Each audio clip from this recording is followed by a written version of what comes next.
très grand nombre de jeunes, on dit environ 150 000 par an, sortent du système scolaire à 16 ans sans avoir aucun diplôme et sans aucune formation, et donc ils n'ont que très peu de chances de trouver un emploi, nous devons faire quelque chose.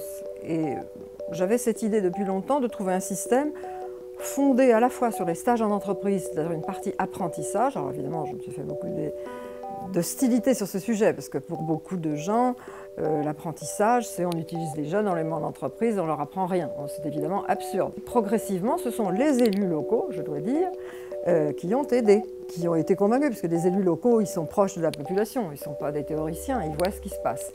Et donc, ils ont tous ce problème, et nous avons beaucoup discuté, et aujourd'hui, c'est une adhésion qui est évidemment quasi générale. Non seulement au niveau des élus locaux, ça il y a longtemps, des régions qui d'ailleurs financent pour une large mesure les écoles de la deuxième chance, et je tiens à les remercier, mais même aujourd'hui l'État. Des résultats qui sont vraiment remarquables, on a environ 80 écoles et il n'y a pas de mois qui se passe sans que j'en inaugure une nouvelle. Le taux de succès est très intéressant puisqu'il avoisine 60-70%, et le succès ça veut dire soit un emploi, soit le retour à une formation qualifiante. Bon. Donc on apprend un métier.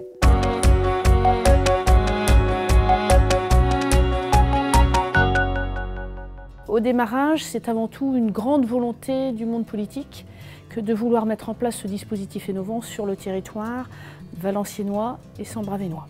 Donc il y a eu rassemblement et fédération de cette volonté politique, à laquelle s'est ajoutée une grande volonté également et envie de réussir du monde économique et des branches professionnelles qui se sont alliées et qui sont fortement impliquées dès le départ pour la mise en place de cette école. Il y a ensuite tous les différents partenaires, tout ça c'est bien dans la genèse, les différents partenaires, que ce soit les missions locales, Réussir Ensemble sur le territoire sambravénois, Pôle emploi, qui ont été autour de table pour la création de cette école.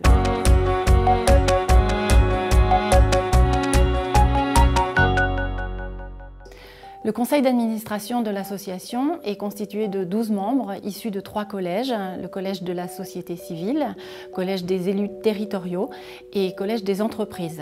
Ces 12 membres sont particulièrement présents et efficaces. Leur soutien est inconditionnel et très important pour la réussite de notre école et la réussite de nos stagiaires. Le financement est pluriel, donc nous avons une part venant de l'État par la directe et par l'accès des RJSCS. Nous avons une part venant de l'Europe par le FSE-ENO, une part venant de la région. Et puis nous avons les collectivités territoriales aussi qui nous soutiennent, à la fois Valenciennes et Maubeuge. Et puis des soutiens aussi d'autres collectivités territoriales proches, notamment la vallée de la Scarpe. Et enfin, les entreprises sont très présentes, nos mécènes sont très importants et là encore essentiels au fonctionnement, dans la mesure où justement le fonctionnement de l'école de la deuxième chance repose sur un très fort partenariat avec les entreprises pour accueillir nos stagiaires.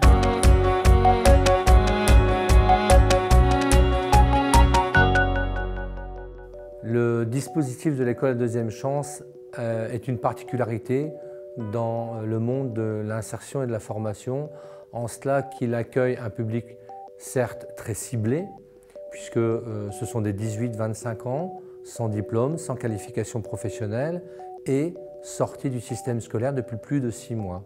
Donc généralement, ce sont des jeunes qui non seulement ont un décrochage scolaire avéré, mais qui également, socialement, sont un peu à la peine. Donc la grande particularité, c'est d'essayer de les remotiver pour déterminer ce qu'ils ont envie de faire de leur vie personnelle et professionnelle.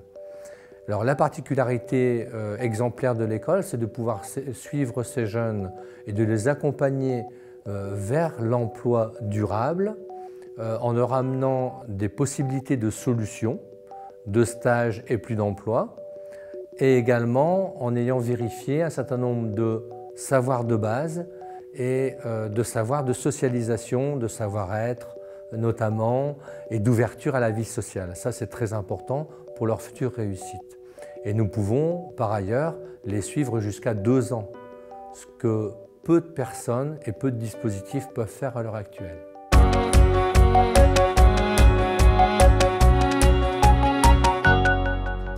Un parcours type de formation a une durée de 9 mois et est entièrement individualisé.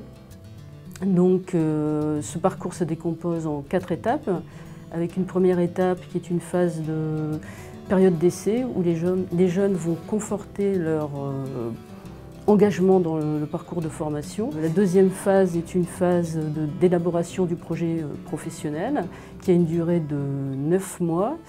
Donc, il y a une alternance en entreprise. Dès la première phase, d'ailleurs, il y a une alternance en entreprise avec des objectifs différents à chaque phase. La phase 3 a une durée de 4 semaines, dont 3 semaines en entreprise pour la validation du projet professionnel. Au cours de cette étape, le stagiaire va valider des compétences socio-professionnelles et des compétences techniques de base. Phase 4, une phase de 3 mois et demi où là le stagiaire va partir en entreprise mais de façon modulable en fonction de l'avancement de son projet professionnel. Donc là c'est une étape d'accompagnement et de préparation à l'emploi.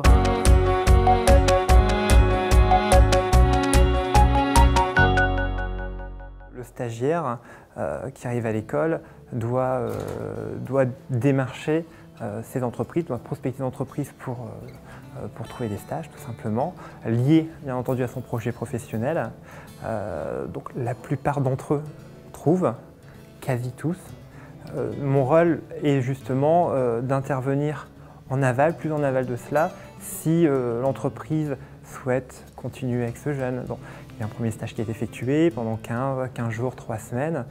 Si l'entreprise est satisfaite de ce jeune, elle peut, alors c'est ce qu'on espère tous bien entendu, l'embaucher et à ce moment-là, je peux intervenir avec cette entreprise-là pour trouver des solutions, soit dans le cadre d'une embauche classique, d'un contrat en alternance ou d'une formation préalable à un recrutement. Pour certains, ils n'ont jamais eu une expérience professionnelle de leur vie.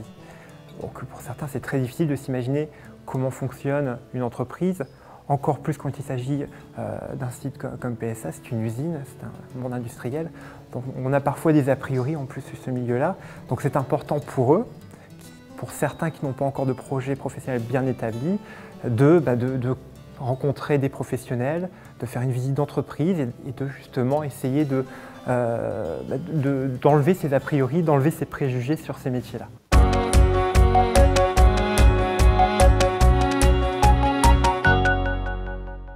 Comment se traduit ce partenariat économique? Eh bien, comme aujourd'hui, par le biais d'une action de sensibilisation sur les métiers de l'industrie et de la métallurgie, par le biais donc de témoignages de salariés d'une grande entreprise comme PSA, par la visite des ateliers techniques de ce centre de formation qui fait partie intégrante du réseau de formation de l'UMM, puisque l'AFPI et CFAI ont été créés justement par des chefs d'entreprise pour des entreprises au début, pour justement pallier les formations initiales qui ne correspondaient pas toujours aux véritables besoins des entreprises. Moi, je trouve que c'est une excellente solution pour justement pallier d'une part à cette pénurie de main-d'œuvre qui existe en ce moment dans la métallurgie et aussi pour insérer ces jeunes qui apparemment n'ont pas su s'adapter à un système traditionnel, scolaire traditionnel. Voilà, c'est pour donner la chance à tous.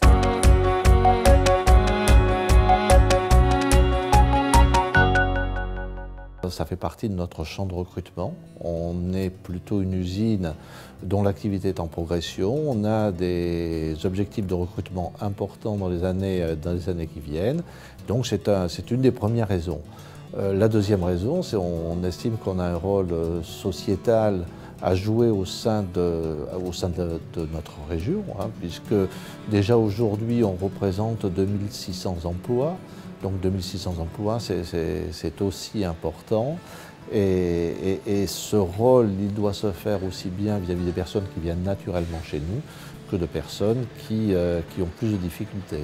Et donc c'est pour ça qu'on s'est impliqué dès le départ dans l'école de la deuxième chance. Ce qui nous semble important, et c'est en ce sens qui nous intéresse, c'est tout l'accompagnement avant l'entrée dans la vie professionnelle chez nous. C'est donc bien toute cette phase pour amener des personnes qui sont éloignées de l'emploi jusqu'au moment où ils vont être capables de tenir nos postes en intégrant les contraintes de l'industrie, hein, c'est-à-dire la régularité des horaires, l'implication, la motivation.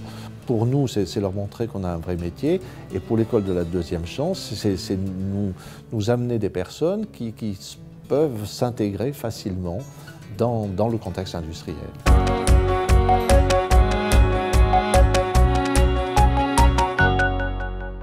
On a trouvé qu'il y avait un certain intérêt à travailler ensemble parce qu'on était sur les mêmes objectifs en termes de public à accueillir, d'aide en fait de ces publics pour les accompagner dans leurs projets professionnels, dans leur restructuration. Donc on a très vite adhéré en fait à ce projet de l'école de la seconde chance, et on s'est très vite dit qu'on allait devenir un partenaire de l'école de la seconde chance, à la fois pour aussi bien accueillir des stagiaires, mais vous le verrez tout à l'heure, on a aussi via l'atelier d'insertion embauché en fait une personne qui vient de cette école de la seconde chance. Redonner la chance justement à un élève qui est devenu un adulte, donc qui a mûri dans sa tête, qui a pris le temps de se rendre compte qu'il avait un manque, ça n'existait pas. Donc cette école offre justement cette valeur-là. C'est repartir, redémarrer parce qu'on a le temps. Ils sont très motivés, je les vois changer, sourire. Guillaume est arrivé, il était un petit peu refermé sur lui-même, il discute, il vient parler avec nous, je le trouve beaucoup plus souriant. Même si ce n'est pas ce qu'il veut faire à la base, je pense que c'est encore un palier. Il rencontre quand même pas mal de gens dans l'entreprise, donc des tas de parcours différents chez nous, de tout âge, hein, puisqu'on a des gens de 56 ans, 58 ans, 20 ans. Donc ça permet de voir que tout est possible et à tout âge. Donc pour eux, encore, c'est une leçon. C'est qu'à 56 ans, j'ai encore des gens qui sont en insertion, qui espèrent créer quelque chose ou faire quelque chose. Ils ont encore besoin d'apprendre. Donc pour eux, je crois que c'est une très bonne leçon.